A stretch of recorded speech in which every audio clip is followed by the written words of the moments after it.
तो आप लोग कैसे हैं? ठीक है ना। चलिए आज देखिए नंबर सिस्टम पे कुछ क्वेश्चन सॉल्व करवा रहे हैं, क्योंकि इस टॉपिक को हम पहले कॉन्सेप्ट के साथ पूरा पढ़ा चुके हैं, समझा चुके हैं कि परिमेय संख्या क्या होता है, पूर्णांक संख्या क्या होती है, वास्तविक संख्या क्या होती है, अपरिमेय संख्या क्या होती है। आज उसी पे हम कुछ क्वेश्चन सॉल्व करवा रहे हैं, ठीक है ना। देखिए आपका पहला नंबर क्वेश्चन जो है, पहला नंबर क्वेश्चन आपका क्या पूछ रहा है कि प्रत्येक परिमेय संख्या क्या एक प्राकृतिक संख्या होती है, या एक पूर्ण संख्या होती है, या एक वास्तविक संख्या, या एक पूर्णांक संख्या, क्या होगा। देखिए आपका जो है प्रत्येक परिमेय संख्या एक वास्तविक संख्या होगा, क्योंकि इस चीज को हम समझा चुके हैं। आप उस वीडियो को देख लीजिए, एक नंबर सिस्टम जो समझाया है ना, नहीं समझ में आएगा तो समझ लीजिएगा, क्योंकि परिमेय संख्या को हम प्रत्येक परिमेय संख्या पूर्ण संख्या नहीं हो सकती है, प्रत्येक पूर्ण संख्या पूर्णांक संख्या नहीं हो सकती है, प्रत्येक परिमेय संख्या प्राकृतिक संख्या नहीं हो सकती है।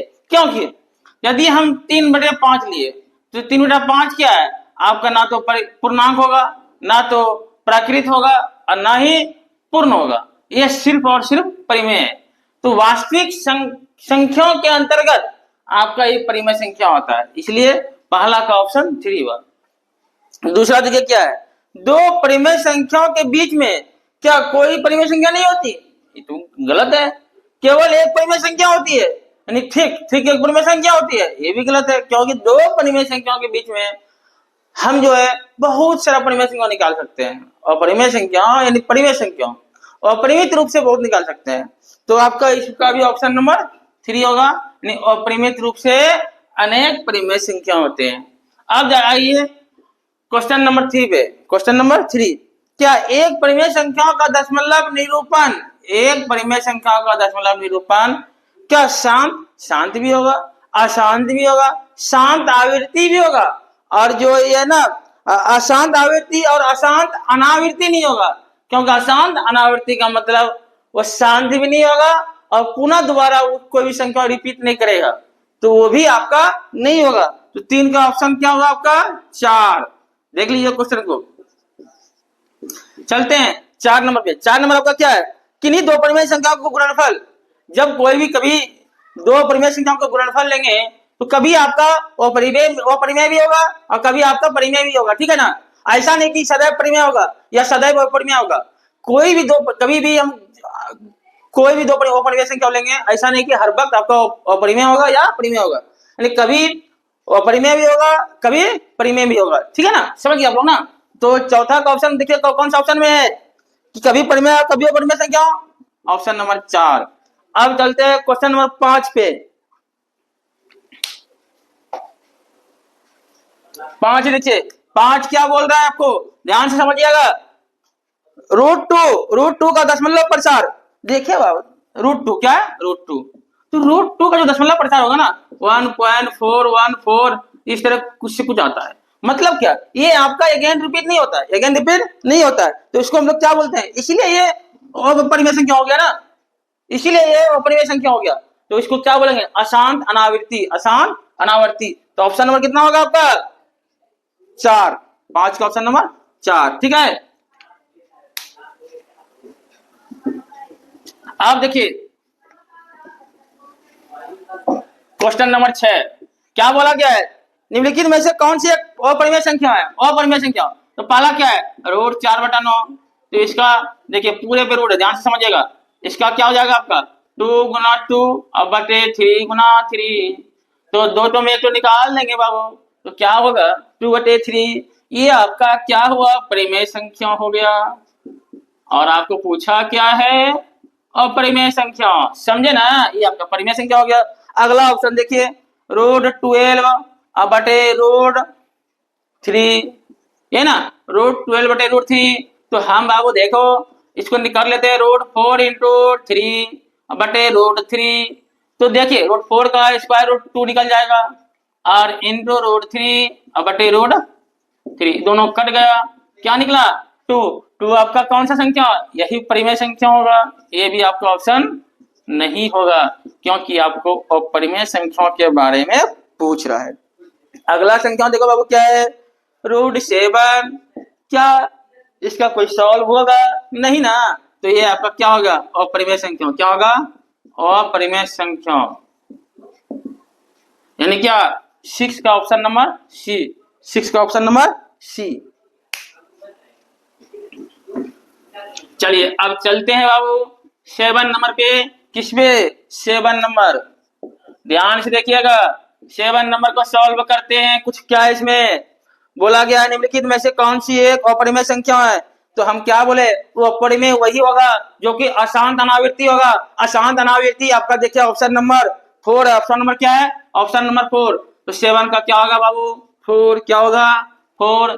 देखिए दोस्तों अब हम चलते हैं 8 पे। 8 का क्या बोल रहा है, √2 और √3 के बीच में एक परिमेय संख्या, यानी 8 नंबर √2 एंड √3 के बीच में आपको परिमेय संख्या निकालने बोल रहा है। तो देखिए बाबू इसका क्या निकलेगा, वैल्यू 1.414 इस तरह निकलता है, एंड इसका क्या निकलेगा 1.732। अब चलेंगे हम ऑप्शन पे। ऑप्शन देखिए क्या क्या दिया हुआ है आपको, एक पहला नंबर √2 + √3/2, ये तो बाबू अपरिमेय संख्या हो गया। दूसरा क्या है, √2 × √3/2, ये भी अपरिमेय संख्या हो गया। तीसरा क्या है 1.5, देखिए ये दोनों के बीच में 1.5 आ रहा है ना, तो इसका क्या हो जाएगा, ऑप्शन नंबर 8 का सी, 8 का सी, 8 का सी। ठीक है ना, क्या 1 2 3 4 है क्या बाबू, तो ऑप्शन नंबर 3, ऑप्शन नंबर 3। ठीक है, अब चलते हैं 9 पे। देखिए अब चलते हैं हम लोग क्वेश्चन नंबर 9 पे। ठीक है ना, यानी पी। देखिए 9 नंबर क्या बोला गया है, ध्यान से समझिएगा। 9 नंबर आपको बोला गया है कि 0 यानी 1.999 डैश डैश डैश को P/Q के रूप में लिखना है। किसके रूप में, P/Q के रूप में। ठीक है ना, देखिए कैसे बनेगा। इस देखिए यहाँ एक अंक की रिपीट हो रहा है ना, एक अंक का रिपीट हो रहा है ना, अगेन 999। तो बाबू देखिए दोनों तरफ हम मान लेते हैं x बराबर इतना। ठीक है ना, तो एक अंक का रिपीट हो रहा है, तो एक अंक का रिपीट हो रहा है, किससे गुना करेंगे, 10 से। किससे गुना करेंगे, 10 से। इधर भी 10 से गुना होगा आपका। ठीक है, 10x बराबर एक अंक इधर चले जाएगा, 19 + 999। कोई कंफ्यूजन नहीं। 10x बराबर इधर क्या होगा बाबू, देखिए 10x बराबर क्या हो जाएगा, इसमें आपका एक घटेगा ना, इसमें 18 प्लस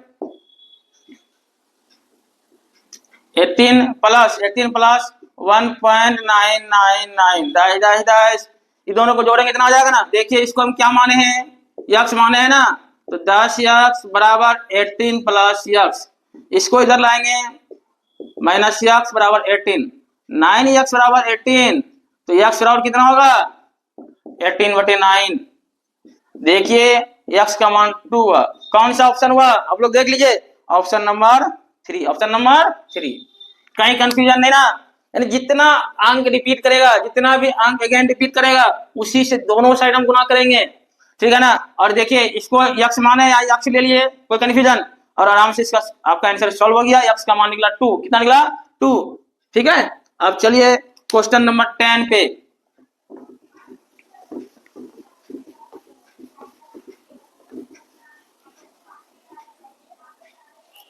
क्वेश्चन नंबर 10 देखिए बाबू आप लोग, थोड़ा रूट, यहाँ क्वेश्चन नंबर 10, 2√3 + √3 बराबर क्या होगा। ये देखिए दोनों में आपका √3 इसमें भी है, √3 कॉमन ले लेते हैं, 2 प्लस इसमें कुछ नहीं है, तो क्या बचेगा 1, तो √3 × 3 क्या हो गया बाबू 3√3। कौन सा ऑप्शन में है देखिए आप, ऑप्शन नंबर 3। ठीक है, कोई कंफ्यूजन नहीं ना। अब चलते हैं 11 नंबर पे, √10 × √15, √10 × √15, ध्यान से समझिएगा। इसको क्या कर देंगे 2 × 5, और इसको करेंगे 3 × 5, 3 × 5। कोई कंफ्यूजन नहीं ना, देखिए ध्यान से समझिए। तो इसका क्या हो जाएगा बाबू, दोनों में 5 5 कॉमन, 5 बाहर आ जाएगा, और 2 × 3 अंदर में आएगा, क्या होगा 5√6। ऑप्शन नंबर देखिए कौन सा है आपका, ऑप्शन नंबर आपका 5√6, ऑप्शन नंबर 2, ऑप्शन नंबर 2। अब चलते हैं क्वेश्चन नंबर 12 पे। क्वेश्चन देखिए 1/√7 -2 तो इसमें क्या करेंगे, ऊपर भी इससे और नीचे भी इसी से। तो ध्यान से देखिए, √7 + 2 बटे 7 पर होल स्क्वायर -2 पर होल स्क्वायर, नहीं √7 पर होल स्क्वायर। देखिए क्यों, क्योंकि a + b into a - b बराबर होता है a² और -b²। यही फॉर्मूला का भी रखिए, ठीक है ना √7 पर होल स्क्वायर और -2 पर होल स्क्वायर। अब देखिए √7 + 2 यहाँ 7 होगा ना, √7 गुना √7 7 और -4 सॉल्व कीजिए, √7 + 2 बटे 3। कौन सा ऑप्शन में है? ऑप्शन देखिए आप लोग, ऑप्शन क्या है? पहला, ऑप्शन पहला। अब देखिए क्वेश्चन नंबर 13, हाँ इसको नोट कर लीजिए। क्वेश्चन नंबर 13,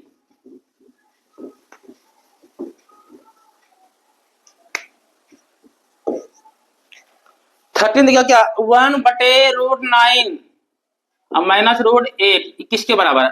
जस्ट वही क्वेश्चन है, ठीक है ना, इसमें कुछ नहीं करना है। √9 - √8 इंटू √9 + √8 और नीचे भी √9 + √8। तो देखिए a - b a + b वही होगा a² - b²। अब ऊपर तो बाबू वही हो जाएगा ना गुना करके, यहाँ क्या होगा 9 - 8। ध्यान से देखिए √9 + √8, 9 में एक 8 गया 1 हो गया। अब ऊपर का देखिए, इसका निकल जाएगा ना स्क्वायर रूट 3 और इसका क्या होगा 2√2, नीचे तो 1 है।